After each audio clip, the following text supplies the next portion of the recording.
नमस्कार, हमारे इस खास कार्यक्रम में आपका स्वागत है। हर साल की तरह इस साल भी 25 जून को आपातकाल यानी इमरजेंसी की वर्षगांठ मनाई गई। कुछ ने कांग्रेस को कोसा, कुछ ने मौजूदा सरकार में इंदिरा गांधी की छवि देखी।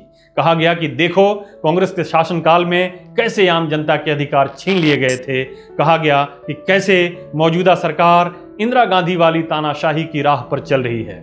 बात आई गई हो गई। हमने भी सोचा कि चलो बहती गंगा में हम भी हाथ धो लें, चलो हम भी दोनों सरकारों के बीच कुछ समानांतर रेखाएं खींच लें। इस काम के लिए हमने कीर्तन मंडली और गोदी मीडिया को चुना है। लेकिन इससे पहले कि कीर्तन मंडली और गोदी मीडिया के परस्पर संबंधों पर चर्चा की जाए, दो चार इधर उधर की बातें कर लेते हैं। और इधर उधर की उड़ाने के लिए किसी व्यंग्यकार की बात से बेहतर बात और क्या हो सकती है। देखिए हिंदी के व्यंग्यकार शरद जोशी क्या कहते हैं। महफिलें उजड़ गईं तो अब चमचों का क्या होगा। उनका क्या होगा जो कविता छोड़ सत्तारूढ़ पार्टी के मैनिफेस्टो लेखकों और अफसरों के भाग्य विधाता बन गए थे। उनकी भावी उपलब्धियां हवा में झूलती कल रात एकाएक जाने कहां लोप हो गईं।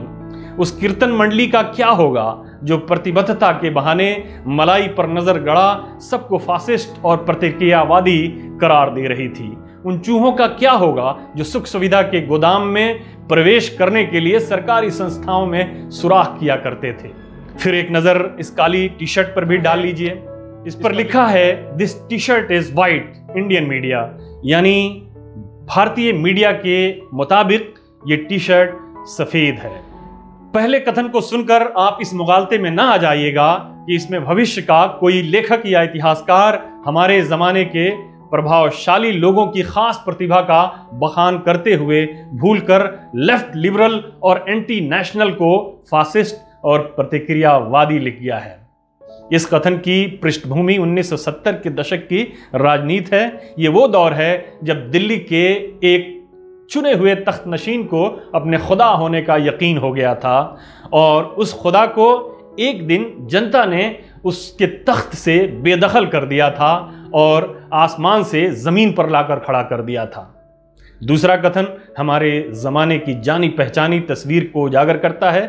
ये दोनों कथन सत्ता के सामने नतमस्तक और कोर्निश बजा लाते, दंडवत करते, अलग अलग राग रागनियों में और अलग अलग नृत्य मुद्राओं में अपने अपने हुनर का जौहर दिखाते दो युगों के दरबारी मीडिया की उपलब्धियों को उजागर करते हैं। अपनी आसानी के लिए हम पहले गिरोह को कीर्तन मंडली और दूसरे को गोदी मीडिया ही कहेंगे। इस व्याख्या के साथ कि यहां किसी को नीचा दिखाना हमारा मकसद नहीं है। हमारा मकसद ये साबित करना है कि दुनिया के साथ साथ हैं, दुनिया के हाथ साथ। जो आज हो रहा है वो बारहा हुआ है। गोदी मीडिया और उसके गुणों से उसके प्रशंसक और महाप्रशंसक दोनों ही वाकिफ हैं। लेकिन आज कीर्तन मंडली के भेद उसके संभावी भक्तों के लिए अंधकार के गर्त में डूबकर मिट चुके हैं, या इस भेद को जानने वाले बहुत कम लोग बाकी बचे हैं और जो बच गए हैं उनकी याददाश्त इस बोझ को उठाने के काबिल नहीं रही है। और जो उठा सकते हैं उनमें से बेशतर ने हवा का रुख भांपते हुए कीर्तन मंडली से दामन छोड़ा। गोदी मीडिया के पहलू में बैठना अपने लिए उपलब्धि जाना है। आज हम जिसे गोदी मीडिया कह रहे हैं उसे 1975 के इमरजेंसी के दौरान और उससे पहले छोटे पैमाने पर ही सही कीर्तन मंडली कहा जाता था। इन दोनों के नामांकरण की वजहें और उपलब्धियां एक जैसी हैं। उस जमाने में भी भारत की कमान एक मजबूत प्रधानमंत्री के हाथों में थी। आज भी देश की कमान एक मजबूत प्रधानमंत्री के हाथों में है। लेकिन जब मजबूत सत्ताधीश की पकड़ सत्ता पर कमजोर पड़ने लगती है तो फिर देश अनेकों अंदरूनी और बाहरी खतरों से दो चार हो जाता है। लिहाजा उस जमाने में भी भारत को बहुत सारे अंदरूनी और बाहरी खतरों का सामना था। आज भी भारत को बहुत सारे अंदरूनी और बाहरी खतरों का सामना है। उस समय भी इंदिरा इज इंडिया और इंडिया इज इंदिरा थी। आज भी ऐसे लोग हैं जो प्रधानमंत्री की आलोचना को देश की आलोचना बताने में कोई कोर कसर नहीं छोड़ते। उस जमाने में 20 सूत्री कार्यक्रम और नसबंदी अभियान को देश की हर बीमारी का इलाज बताया गया था। आज का हर सरकारी फैसला मास्टर स्ट्रोक होता है, जैसे क्रिकेट स्टेडियम का नामांकन और नोटबंदी।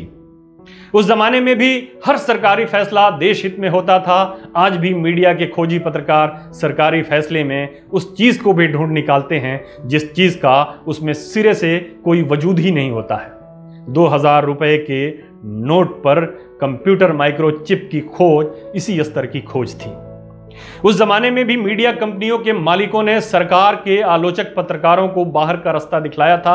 आज भी पत्रकार अपनी दुस्साहस का अंजाम भुगत चुके हैं और भुगत रहे हैं। उस जमाने का मीडिया भी अपनी सारी एनर्जी सरकार के खिलाफ होने वाली साजिशों का पर्दाफाश करने और कमजोर, बेजान, बेअसर विपक्ष को घेरने में लगा देता था। आज भी मीडिया सरकार की कमजोरियों के लिए विपक्ष पर लानत मलामत भेजता है और बेहद भौने ढंग से भेजता है। उस जमाने में भी सरकारी जुल्म के लिए विपक्ष को जवाबदेह ठहराया जाता था। आज भी सरकार की नाकामियों के लिए सवाल विपक्ष से ही पूछे जाते हैं। कहा जाता है कि सरकार तो करना चाहती है और कोशिश भी कर रही है, लेकिन विपक्ष करने नहीं दे रहा है, या विपक्ष अपने विपक्ष होने की भूमिका नहीं निभा रहा है, इसलिए सरकार नाकाम हो रही है। मिसाल के तौर पर यह कहा गया कि जब दिल्ली में किसान सरकार के खिलाफ आंदोलन कर रहे थे तो राहुल गांधी विदेश क्यों चले गए। राहुल गांधी तो फिर भी विपक्षी नेता हैं। गोदी मीडिया ने उनको भी विपक्ष बना लिया, जिनमें विपक्ष बनने की न तो इच्छा है और न ही क्षमता। दिल्ली में तबलीगी जमात को कोरोना के मामले में लपेटने के पीछे यही मंशा थी कि तबलीगी जमात को भी विपक्ष बना दिया जाए। कीर्तन मंडली की बदकिस्मती ये रही कि जब उसके इकबाल का सूरज सर के ठीक ऊपर था तो उसे हाथों हाथ, कानों कान और आंखों आंख घर घर पहुंचाने वाला न तो इलेक्ट्रॉनिक मीडिया था और न ही सोशल मीडिया। सोशल मीडिया और टीवी के 24/7 की आलाप की कौन कहे। उस जमाने में रेडियो के सुगम संगीत का गला भी 1-2 घंटे में रिंध जाता था। उस जमाने में भी विदेशी मीडिया द्वारा भारत सरकार की तारीफ को हाथों हाथ लिया जाता था और सरकार की आलोचना विदेशी साजिश बताया जाता था। आज भी विदेशी मीडिया द्वारा सरकार की आलोचना को देश की संप्रभुता पर आघात की संज्ञा दी जा रही है। हाल ही में एक बड़े पत्रकार ने कहा है कि मौजूदा दौर की तुलना आपातकाल से नहीं की जा सकती, क्योंकि आज सरकार के खिलाफ सख्त टिप्पणी करने के लिए स्पेस मौजूद है जो आपातकाल के दौरान नहीं थी। ख्याल रहे कि इनके अखबार ने आपातकाल के सेंसरशिप के दौरान अपना प्रकाशन बंद करने के बजाय सरकारी आदेश का पालन किया था।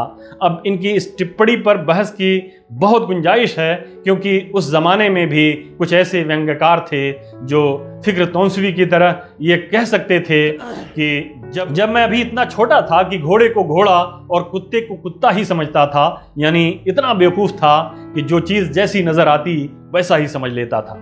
लेकिन अब मैं दानिशमंद यानी होशियार हो गया हूँ। अफकारो हवादिस यानी दुनिया की ऊंच नीच ने मुझे इतना दूरंदेश बना दिया है कि मैं घोड़े को शेर बब्बर और गधे को चीफ मिनिस्टर तक कह देता हूँ। हाँ, ये जरूर है कि उस समय प्रधानमंत्री का कोई ऐसे खुलेआम मजाक नहीं उड़ा सकता था, लेकिन मुख्यमंत्री का मजाक बना सकता था।